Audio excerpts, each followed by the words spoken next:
ទៅសុទ្ធស្ដាមហ្គោប៉ូតូរីយ៉ាបាទប៉ូតូរីយ៉ាភាសាអេស្ប៉ាញគេថាចូលបាទប៉ូតូរីយ៉ា1-0បាទបញ្ចប់ទីដោយបាទអាប់ឌូរ៉ូម៉ាន់គ្រីបបាទម៉ាស៊ីន 125cc បាទក្របបាល់នេះបាទបាល់នេះមកបុកជើងគាត់ស្ទើរតែគាត់ចង់ភ្ញាក់គាត់ចង់មិនដឹងថាធ្វើអីព្រោះបាល់ឡងពីជើងខ្សែការពារមកនេះគាត់ចង់ភ្ញាក់ដល់ពេលបានចូលឆ្វេងទៅលេងស្នាមផ្ទះខ្វោកបាទ1-0បាទទាំងប្រលឹមតែម្ដងបាទផ្ញើជូនអាបងប្រុសការជាពិសេសឲ្យដឹងប្រឹងបាទថាអាល់ណាសឺណាមិនមែនបាសេឡូណាទេបាទលេងសាយតែជាមួយបងប្អូនយើងទេបាទអ្នកគ្រប់ត្រូលបាទរៀលក៏ដោយបាទបាសេក៏ដោយប៉ះមិនបានទេក្មេងៗក្រោយនេះព្រោះក្មេងៗក្រោយនេះគឺមួយចំនួនតូចបាទពួកគាត់យកអាហ្នឹងជាត្រីមុខដើម្បីជេរគ្នាដើម្បីអីគ្នាបាទអត់មានប្រយោជន៍បានកាយទេបាទរឿងជេរគ្នានោះលើកបាល់ចូលគ្រីស្ទីណូអូយបងធំហើយបាទអ្នកចាំទីមកចាប់ដៃបាទអត់តោះហើយបងធំតែតមាញ់នេះដូចបាទខ្វាមេបាទពេលប្រាអញ្ចឹងបាទដូចខ្វាមេពេលប្រារបស់ស្វាយរៀងអញ្ចឹងបាទបាល់នេះអត់អបសាយទេលួចអបសាយសាណាពូដូយើងបាទអ្នកចាំទីទៅជប់ត្រូវមុំតែម្ដងបាល់នេះអូវ៉ាតាំងមួយណាត់បាយយ៉ាតានំប៉័ង5ជាន់សួស្ដីមេសុខសប្បាយជាអរគុណច្រើនតានំប៉័ងក៏តែងតែចូលរួមអេនជេឡូ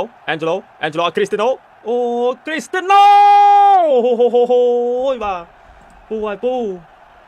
បាទពូដូឡើយនេះគឺដូចជាយឺតដល់ហើយបាទនៅក្នុងប្រអប់ស្ដាយមែនតើបងប្អូនបាទយើងមកចោះបាទទើសខ្សែការពារ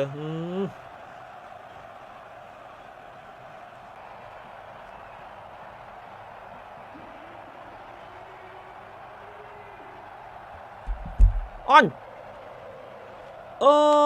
បាទពូដូរកក្របមកខ្ញុំឡាសៀបងប្អូនអើយបាទចាប់ហើយសូសៀបាទ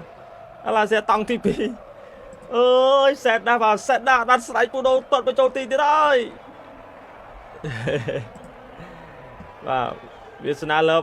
អូបាទចាំស្រេចហើយឡើយបាទយើងមកទស្សនារូបភាពយឺតបាទហ្ស៊ូលតានបាទបញ្ជូនទៅឲ្យជាប់ហ្វីលិចក៏ស្រូបាល់ចូលក្នុងប្រអប់គាត់តែចំមកមិនអត់សាយទេគ្រីស្ទីណូ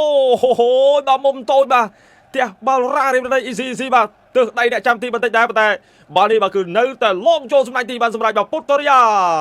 ជាភាសាអេស្ប៉ាញតែចូលបាទ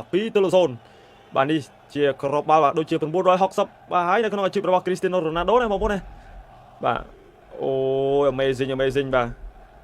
ពិតជាពូកែមែនបាទពូដូយើង2-0ហើយបាល់នេះអត់ចំណេញទៅមិនតាច់មកក្បាលតាមពីក្រោយមកវិញហើយ1-2បាទទស្សនិកជនបាទមានក្របបាល់ការឡើងបាត់ហើយបាទសម្រាប់ក្រុមបាល់ទាត់ដាម៉ាក់បាទ over តទៅបានមែនបាទគូនេះបាទយើងទស្សនារូបភាពយឺតលើកមកលោតបានខ្ពស់យកតែមែនតើបាទគឺខ្សែការពារបាទចំមកបាទហាកាសបាទណែលោតសំកាំងបាល់នេះផុតដៃអ្នកចាំទីបាទបន្តិចបងប្អូននេះបាទខុសត្រូវគ្នាមកសកុងបាល់មកមុនអ្នកចាំទីលូតក្រោយបន្តិចបងប្អូនហើយលឿនពេកបាទអញ្ចឹងបាល់នេះខ្ញុំទីថា3-1ឥឡូវនេះមាន2-1បាទស៊ូតានក្រោះឲ្យគ្រីស្ទីណូ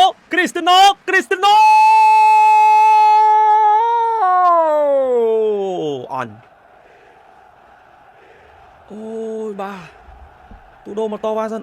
អត់អបសាយទេបាល់ស៊ូតានអត់អបសាយទេណាស៊ូតានគេរត់តាមពីក្រោយមកមើលចំហពូដូមើលអូយអត់សាយបាត់ហើយបាទសោកស្ដាយបាទអត់សាយជង្គង់ឆ្វេងបាទច្បាប់បាល់ទាត់ថ្មីដូចអត់ទាន់អនុវត្តទេបងប្អូនបាទច្បាប់ចាស់គឺចំហត្រង់កន្លែងណាក៏ដោយឲ្យតែបង្កើតក្របបាល់បានគឺគេរាប់ចាត់ទុកថាជា offside ដូចជាជង្គង់ដូចជាក្បាលស្មាដងខ្លួននេះបាទអបអសាតូ3បន្ទុកបាទហើយក៏អបអសាតូការរកក្របបាល់របស់គ្រីស្ទីណូរ៉ូណាល់ដូផងដែរអរគុណច្រើន